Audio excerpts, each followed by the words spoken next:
Hello, BookTube. Hello, friends. Welcome to Lizziefaye Loves Books. I'm Elizabeth. Today is November 30th, and this is a video that I have been trying to get to all month, and I am finally doing it. I declared at the beginning of November that I was going to make this for myself Newbery November. And of course, I invited you to come along, as I always do. I don't know if any of you did, and it's fine if you didn't, because I didn't even really do anything with that until really the last couple of days. Now, I did start reading in print a Newbery Winner middle of the month, and I have 2 chapters left in that one. It's a nonfiction book, so it's a little bit slower going than, an easier fiction book, but I am very much enjoying it. I'll tell you about that in my end of the month wrap up. But I had been saying that since probably at the end of September, I think, I finished my final Newbery Winner of the 1940s, and that I would be doing that video. So that's what this is today. This is a video summarizing and giving you an overview of the Newbery Medal winning books from the 1940s. And I have them here. I'll let you see them. I own 8 of these books. The first one and the last one are library books. And usually I put them up here and I take them down one at a time and I show them to you. This time, because my display is a little shaky, a little shakier than sometimes, I'm just going to leave them there, and I will put a picture here of either my edition of the book or whatever edition I find that I really like that I want to show you. Because since these are Newbery Winners, there are multiple editions, I'm sure, of all of these books. But anyway, let's just get started. I have a new phone. You guys may notice that this looks a little different. It's a little more close up. And I think I've only done one video so far on this new phone. And because I have my old phone that functions, I've got the list pulled up just to make sure that I get them in the proper order and have the authors' names at my fingertips and all of that. So this was a trying decade of books to read. There were some heavier topics here. Now, of course, the 1940s is when World War II was going on, and really none of these books have anything to do with World War II. There is one there, really can't see it, that was a good illustration, I think, of what a lot of people may have been experiencing and how things went perhaps after that. But it's done in a fantastical way with animals, and I'll get to that in a minute. But all of the rest of these are, well, they're mostly all historical, but they deal with other parts of history. And I don't know if that's because, when you're in something, it's really a little early to write about it. Not always, but, sometimes. And maybe by the time it was over, a lot of authors just weren't ready yet to start writing about it. And it could have been an effort on the part of the authors and the people who chose them to sort of take our minds, or their minds, off of what was going on in the world at that moment, just to sort of give an escape. And really that's what reading for entertainment is all about. It provides an escape. But at the same time, a lot of these topics were tough. So especially this first one here. Okay, I'll show you a picture. Daniel Boone. Now, there's a lot of different books written by various authors about Daniel Boone, who was a real person. I believe it's set in Kentucky.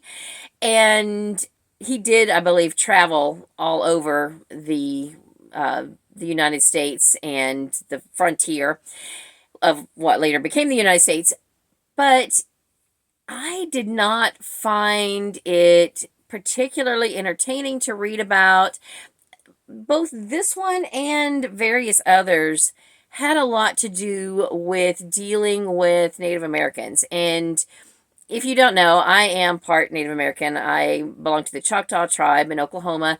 And I've never really been educated very well about a lot of Native American history until, the last several years. Now, I always knew about the Trail of Tears and things like that, but I guess I didn't really understand, even though I kind of grew up with cowboys and Indian movies.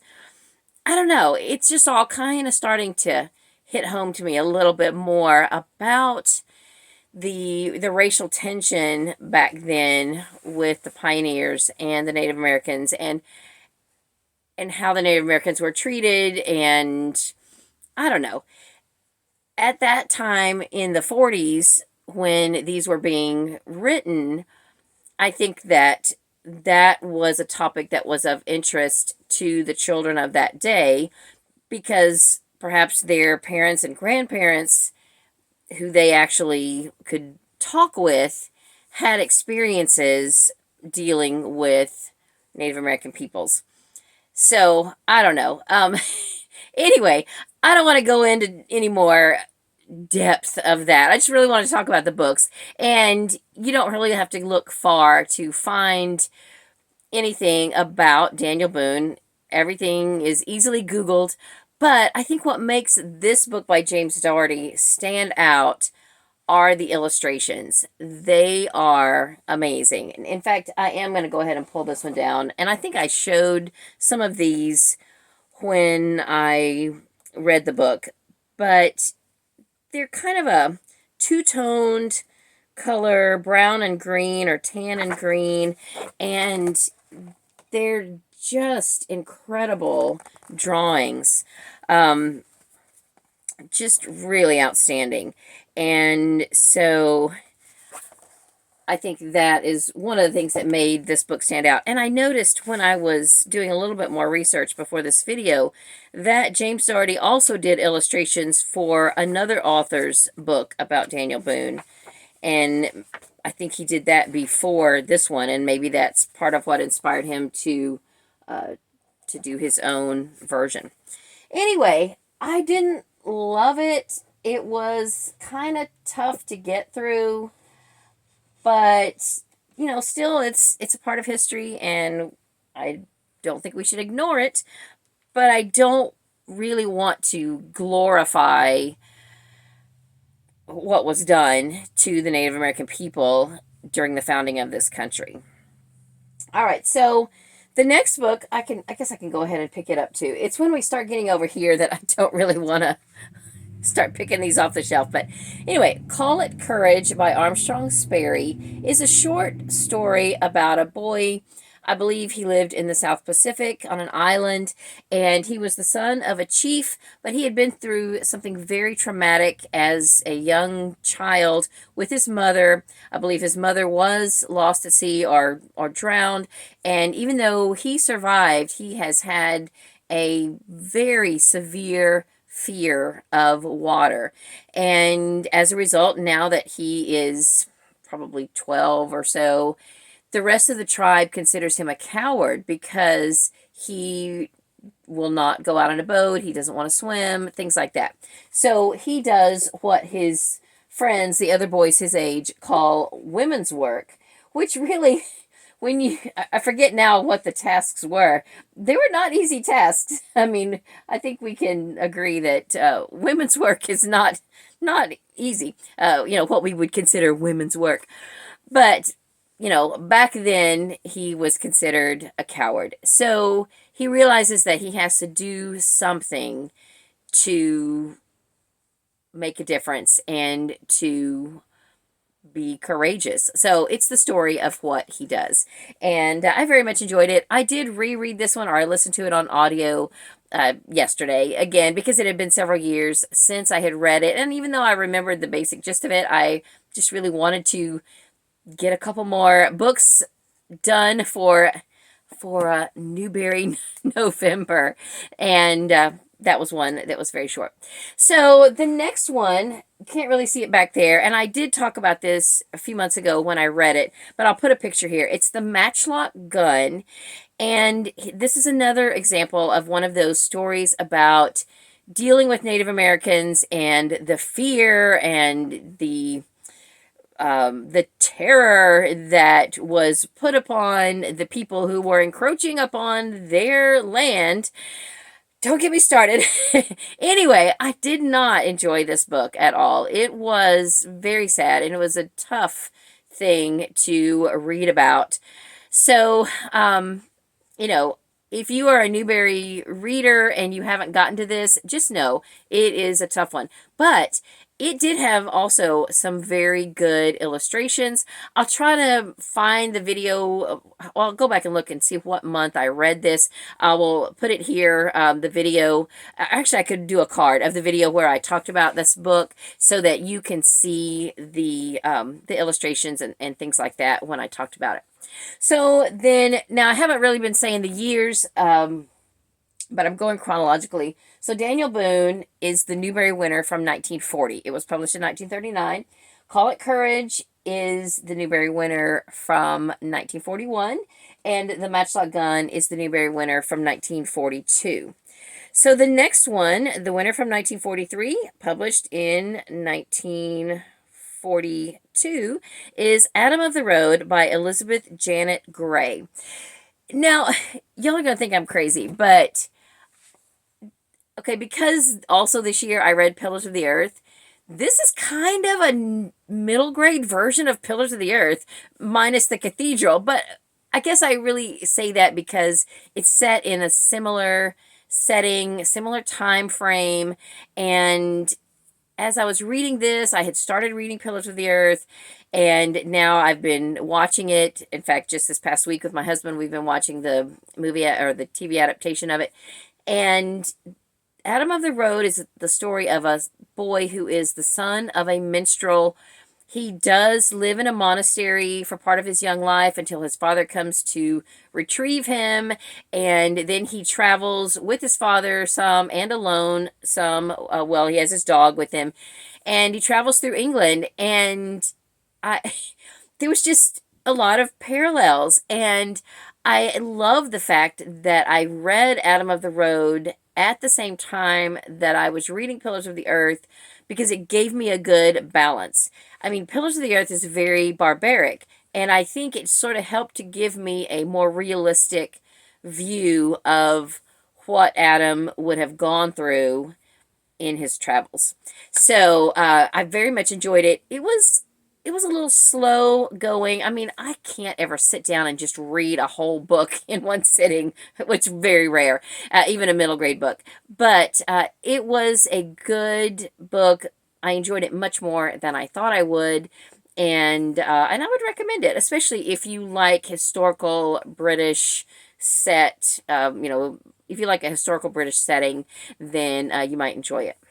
So the next one, the winner from 1944, I can still show you a picture here, is Johnny Tremaine by Esther Forbes. This is set in the Revolutionary War time in colonial America, and I have not read this one recently, but when I did, I remember really enjoying it.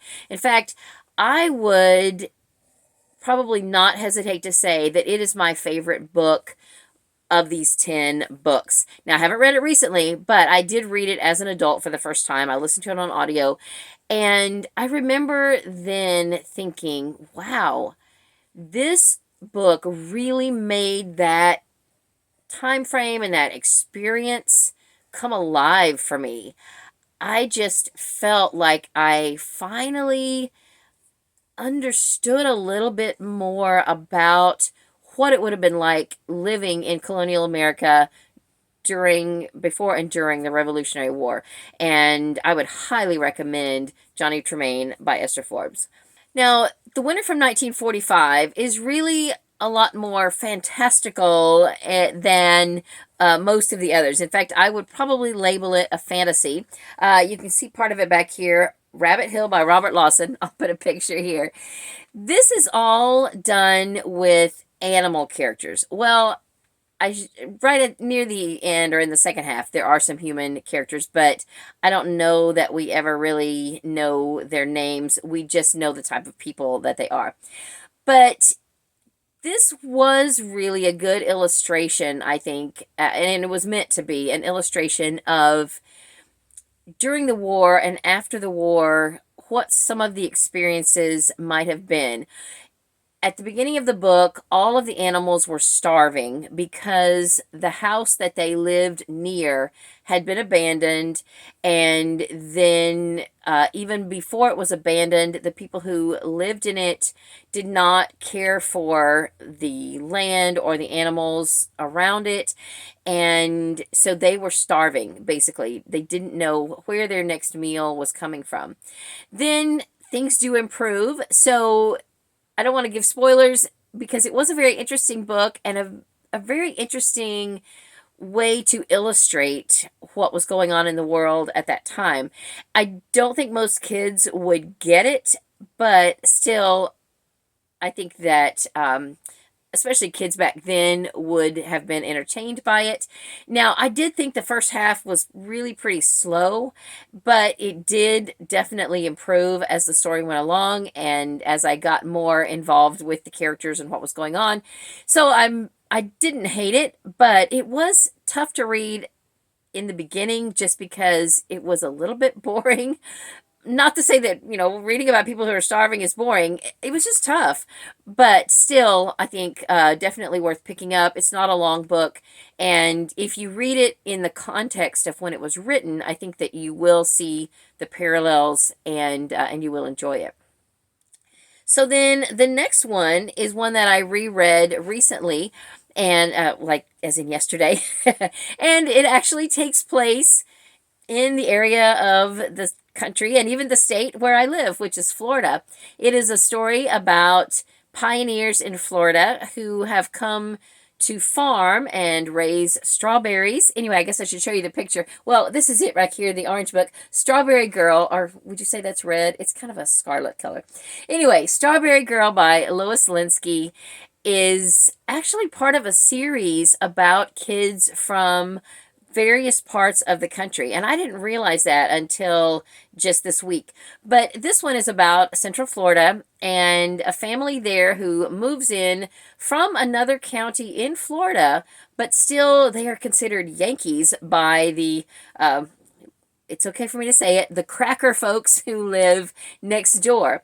And because they come in with new ideas and are planning to grow crops and sell them, they are not really appreciated by the neighbors who consider them uppity. They consider their ideas to be a little too progressive than what they're comfortable with. They don't want anyone putting up fences, and it is, I think, a very good story. I have read similar stories before. In fact, I had read this one before, but it is a really good historical snapshot of what it was like here, I believe, based on other things that I've read, from Central Florida. And I was very much entertained by it, as well as horrified by some of the things that happened. But definitely a book that I think is worth picking up. And then the winner from 1947 was a little strange, in my opinion. Miss Hickory by Carolyn Sherwin Bailey. Okay, it was about a little doll, maybe. Well, okay, first of all, it's really just a fantasy. Okay, so let's just call her a doll made out of different bits of nature. Her head was a nut. Her skirt were leaves. Her legs and arms were twigs, things like that. But she walked and talked. I believe she was made by a child who lived in a summer house. And then when the family went away for the winter, Miss Hickory was left alone. Well, not alone, but she was basically left there without any humans. There were animals and things. And she has to find a place to survive during the winter. So I kept reading this thinking, how am I supposed to take this? Where's this going? In the end, it made a lot more sense. Once you kind of get to the end, you're like, oh, okay. It's not long. I think it's worth picking up, but just know it is leading somewhere. The story does does have a means to an end and does have an end. So anyway, it was very interesting though. As I was reading it, I was like, what? So anyway, that was the winner from 1947. So the winner from 1948, did I say there were only two fantasies? The winner from 1948 is also a fantasy, or at least fantastical. It is The 21 Balloons. Now, every time I bring this book up, this is the most recent one that I read. I always say, I don't know how to pronounce the author's name. I did look it up today, and apparently there is a variety of ways that you could say this author's name. It's that middle name that keeps throwing me because it does have an accent mark, and I have been saying, is it Penn? Is it Penny? Well, I may be wrong on both counts. It might be Penny with the accent on the first E, and that makes sense since that's where the accent mark is. Anyway, that's what I'm going with. William Penne Dubois, and he apparently wrote several books, and I have not read anything else by him, but there are several YouTube videos of people reading some of his other books, as well as this one, and I wish I'd realized that before I started reading it, because I could have probably just listened to a version on YouTube, but it's all good. I read it. I enjoyed the illustrations. It is a very fantastical story about a man who is a traveler, and he travels on this journey by hot air balloon and ends up on an island where things are amazing. And it's a top secret island. They keep themselves shielded from the rest of the world. And of course, in the end, something happens that doesn't prevent him from telling about them and the island, but it does prevent him from being able to prove anything. So the beginning of the story, he is back from his journey, and everyone is just clamoring for him to tell his story. And he says no, he will tell his story when he gets to, I think, California, I think San Francisco, to his Explorers Club, and he has promised them the story of his adventures. So the world is waiting, at least the country is waiting for him to tell about his fantastic adventures. So then as he tells his story and his journey unfolds, we get to learn about his adventures, and it is just a fantastical adventure story. And then the last book in this decade is the winner from 1949, and that is King of the Wind by Marjorie Henry. I very much enjoyed this book. This is based on, I believe, a legendary horse who is considered to be the father of the Arabian horse line. And I think if you are an animal lover, especially a horse lover, then you definitely ought to pick this one up. I very much enjoyed it. I thought it was great. It is basically about one horse in particular and his life, but it also just gives you a snapshot of what life was like for horses back in its day, and I thought it was very good. I think it was definitely worthy of the Newbery Medal. Okay, there you have it. The Newbery Medal winning books of the 1940s. This was a tough decade with some hard topics, but overall, I did enjoy the reading experience. I would say that probably still my favorite is Johnny Tremaine by Esther Forbes. Even though it was one of the first ones I read, and that was several years ago, still I have good memories of that. I really feel like it made that part of history come alive for me, and because of that, that is still going to be my biggest recommendation for this decade. But if you are a reader of Newbery Winners, then I hope that you will pick up all of these at some point. Let me know in the comments if you have read any of these and which were some of your favorites so far, or if you've read them all. Do you have a favorite? And do you have a least favorite? I don't usually dwell on the negative, but like I said, I didn't love all of these. So anyway, I hope you've enjoyed the video. I do have a whole playlist of all of the Newbery videos that I have done so far. I've still got a couple of decades left to do.